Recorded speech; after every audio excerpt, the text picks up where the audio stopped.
मुंबई शहराकरता जिल्हाधिकारी मुंबई यांनी आज महत्त्वाचं एक ऑनलाईन ॲप मुंबई शहराच्या प्रॉपर्टी धारकाकरता दिला आहे। मुंबई शहरामध्ये 28,000 प्रॉपर्टी आहेत आणि या प्रॉपर्टीचं खरेदी खत करायचं असेल, वारस फेरफार करायचे असतील, बक्षीसपत्र भाडेपट्टा करायचा असेल, गहाणखत करायचं असेल किंवा आरक्षण भूसंपादन अनेक विषय या ठिकाणी आहेत। या सर्व विषयाकरता जिल्हाधिकारी कार्यालयामध्ये वारंवार खेटा मारणे, तहसीलदार कार्यालयात खेटा मारणे हे मुंबईकराकरता काही प्रचंड कठीण होतं आणि म्हणून माननीय मुख्यमंत्र्यांनी सूचना दिली होती की मुंबई शहराचं संपूर्ण म्युटेशन हे ऑनलाईन करा आणि आज आम्ही उद्घाटन केलं आहे। ही ऑनलाईन जी प्रक्रिया आहे यातून आता याला महाभूमीला जोडण्यात आलेलं आहे। जमाबंदी आयुक्ताकडलं महाभूमी आणि मुंबई कलेक्टरनी केलेली ही ऑनलाईन प्रक्रिया यामुळं आता मुंबई शहरातले जेवढे प्रॉपर्टीज आहे त्या सर्वांना घर बसल्या ऑनलाईन पद्धतीने आपल्या मालमत्तेचं संपूर्ण मॉनिटरिंग, मालमत्तेची संपूर्ण फेरफार दस्त त्या ठिकाणी झाल्यावर त्याची जे काही नोंदी आहेत फेरफाराच्या त्या घेता येतील आणि अनेक दिवसापासनं हा एक उपक्रम सरकारच्या विचारात होता। जिल्हाधिकारी मुंबई शहर यांनी या ठिकाणी आज याचं उद्घाटन केलेलं आहे आणि मी स्वतः या ऑनलाईन सर्व्हिसेसचं उद्घाटन केलेलं आहे। त्यामुळं या ठिकाणी जवळपास 30 लाख लोकांना या ऑनलाईन सेवेचा फायदा या ठिकाणी मिळणार आहे। सर, महसूल खात्यामध्ये कलम 155चं उल्लंघन केलं आहे आणि बरेच अधिकारी आहेत जे दोषी आढळले आहेत, त्यांच्यावर कारवाई करू असं आश्वासन देखील दिलं आहे। नेमकं काय प्रकरण आहे, काय नेमकं त्यांच्यामध्ये जी दोष आहे ते आढळून आले आहेत, काय चुकीचं? महसूल संहिता MLRC कोडमध्ये 155 जी कलम आहे त्या कलमात तहसीलदारला एक अधिकार आहेत ज्यामध्ये शुद्ध लेखनामध्ये जर चूक झाली तर दुरुस्ती करता येतं। म्हणजे एखाद्या नावात चूक झाली, आडनावात चूक झाली ते दुरुस्त करायचा अधिकार तहसीलदारला आहे। पण कुठल्याही प्रकारचे या ठिकाणी शासनाच्या महसुलाची त्या ठिकाणी नुकसान होईल, शासनाचे जे अधिकार आहे क्लास 2 क्लास 1चे ते वापरण्याचे अधिकार त्यांना नाही। या ठिकाणी कुठल्याही यांची जमीन त्यांच्या नावाने करून देणे 155च्या नियमात बसत नाही। 155मध्ये या ठिकाणी याची जमीन काढून त्यांना देणे काही योग्य नाही, म्हणजे नियमात बसत नाही। असे जे वेगवेगळ्या पद्धतीचे या ठिकाणी प्रकरणं आणि ते 155 खाली या ठिकाणी आढळलेले आहेत। जवळपास पुणे विभागामध्ये आम्ही 36,000 प्रकरणं आयडेंटिफाय केले आहे।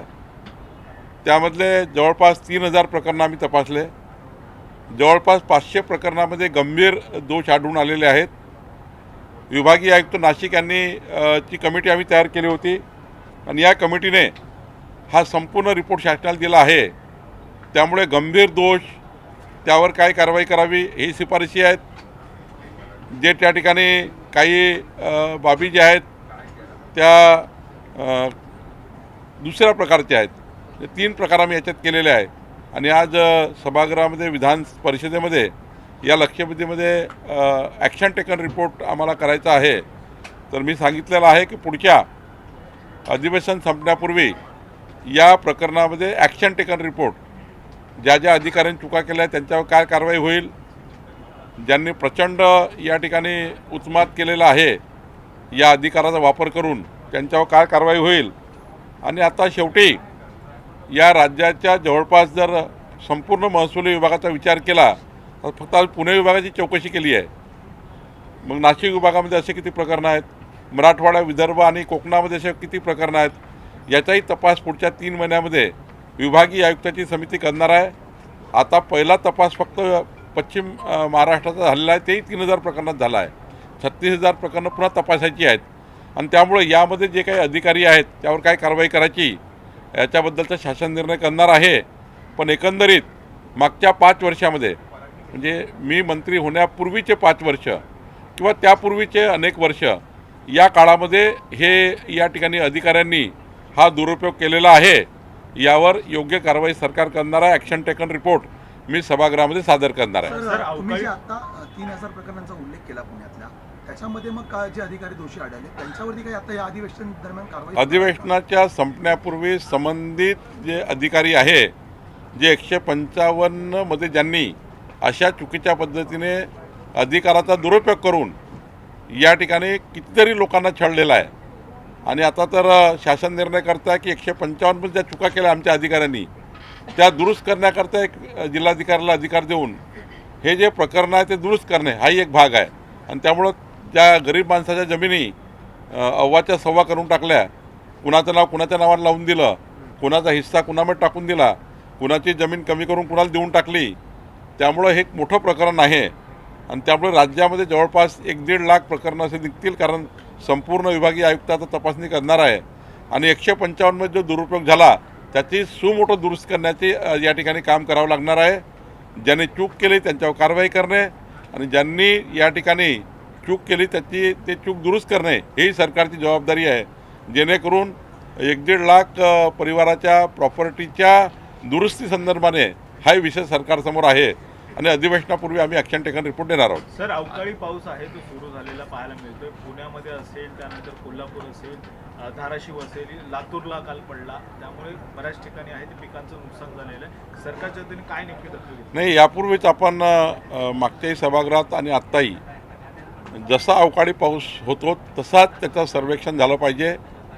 अवकाळी पावसाचं जे काही नुकसान झालं त्याचं सर्वेक्षण करणे आणि त्या शेतकऱ्यांना नुकसान भरपाई देणे याकरता जे स्टँडिंग ऑर्डर्स आहे त्याप्रमाणे सर्वेक्षण सुरू करण्याच्या सूचना आम्ही दिलेल्या आहेत. सर, अजित पवार यांच्या मृत्यूनंतर आता सुनेत्रा पवार पोटनिवडणूक लढतील अशी शक्यता वर्तवली जाते. मात्र आता शरद पवार गटाने या ठिकाणी उमेदवार न देण्याचा निर्णय घेतला आहे. मात्र काँग्रेस म्हणते की राष्ट्रवादीचा निर्णय वेगळा असू शकतो, आम्ही मात्र त्याबाबत विचार करू लढण्याबद्दल. नाही, माझी विनंती काँग्रेसचे हर्षवर्धन सपकाळाजींना आहे आणि सर्वच पक्षांना आहे, पक्षनेत्यांना आहे की ही निवडणूक कोणी लढू नये. ही निवडणूक बिनविरोध व्हावी. आणि अजितदादांनी जे काही या राज्याकरता आपल्या जीवनाचे योगदान दिलेलं आहे आणि खास करून सुनेत्रा वहिनी आता मजबूतीने या ठिकाणी या राज्यामध्ये उपमुख्यमंत्री म्हणून काम करतात आहे. आमची सर्वांची भावना आहे जे काही उमेदवाराची त्या ठिकाणी लढण्याची इच्छा असेल त्यांनी या पोटनिवडणुकीमध्ये लढू नये. ही निवडणूक बिनविरोध करावी अशी विनंती हर्षवर्धन सपकाळला मी करेल, महाविकास आघाडीच्या नेत्यांनाही करेल, जे लोक अपक्ष लढण्याचा विचार करत आहेत त्यांनाही करेल. गरज पडली तर मी स्वतःही बोलेल, आमचे मुख्यमंत्री बोलतील. पण या ठिकाणी कुठल्याही परिस्थितीमध्ये ही निवडणूक अनौपच व्हावी अशीच विनंती आपल्या माध्यमातून सर्वांना माझी राहणार आहे.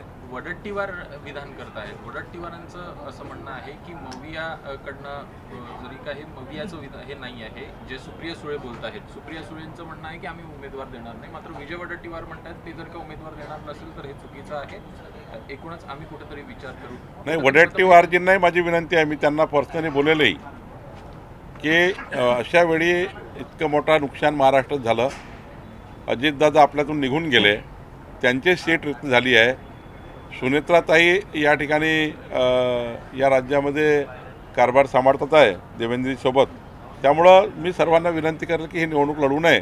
गरज पडली तर मी स्वतःही बोलेल. सर, हिंदी में प्रॉपर्टी म्यूटेशन पोर्टल के तहत मुंबईकरों को क्या क्या राहत मिलेगी और क्या क्या विशेषताएं होगी? देखिए, आज हमने मुंबई में एक ऑनलाइन प्रक्रिया को लॉन्च किया है जो सेटलमेंट कमिश्नर के महाभूमि ऐप से जोड़ा जाएगा और इसमें हमने जो सारे जो प्रॉपर्टीज है मुंबई की इनका जो म्यूटेशन होता है आपस में जो कोई रजिस्ट्री होती है उसके बाद इसमें कोई डेथ हो गया तो उनके परिवार की उनके नाम आते हैं, कुछ जगह लीज करनी पड़ती है, बहुत से इसमें 45 इश्यूज है. तो 45 विषयों के लिए एक ऑनलाइन ऐप होनी चाहिए, ऑनलाइन प्रक्रिया होनी चाहिए. ये डिमांड मुंबई की थी. माननीय मुख्यमंत्री देवेंद्र फडणवीस जी ने मुझे सूचना दी थी और वहाँ की जिलाधिकारी गोयल, अंकिता गोयल, इन्होंने एक अच्छा उपक्रम तैयार किया। मैं अंकिता गोयल जी जो हमारी कलेक्टर है उसका भी अभिनंदन करता हूँ। उन्होंने एक अच्छा एक प्रक्रिया की और अभी मुंबई की सारी प्रॉपर्टी जो भी म्यूटेशन होगा वो ऑनलाइन होगा।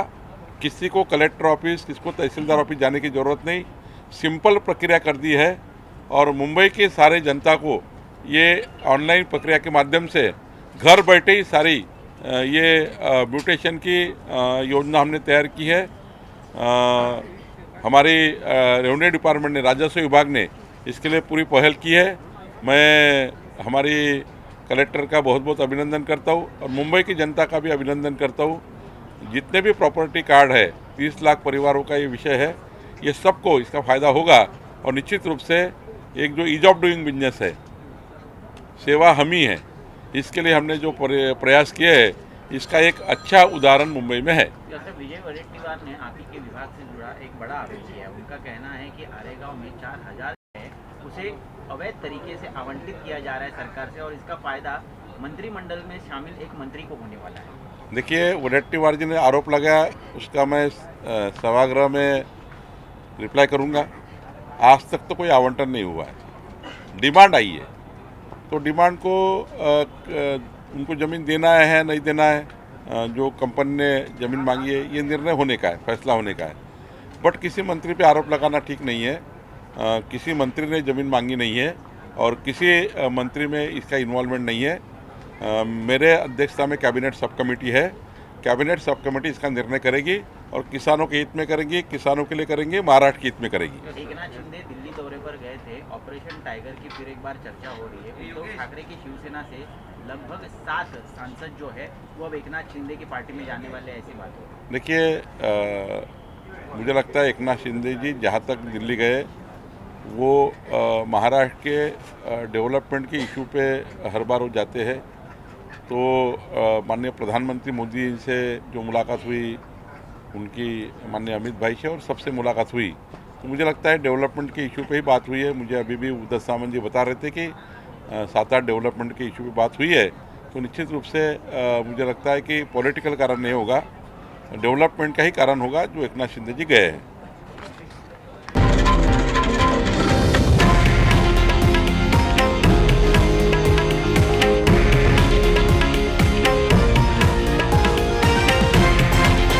हे आहे देशातील नंबर 1 न्यूज नेटवर्क आणि आपण पाहत आहात TV9 मराठी, एकमेव।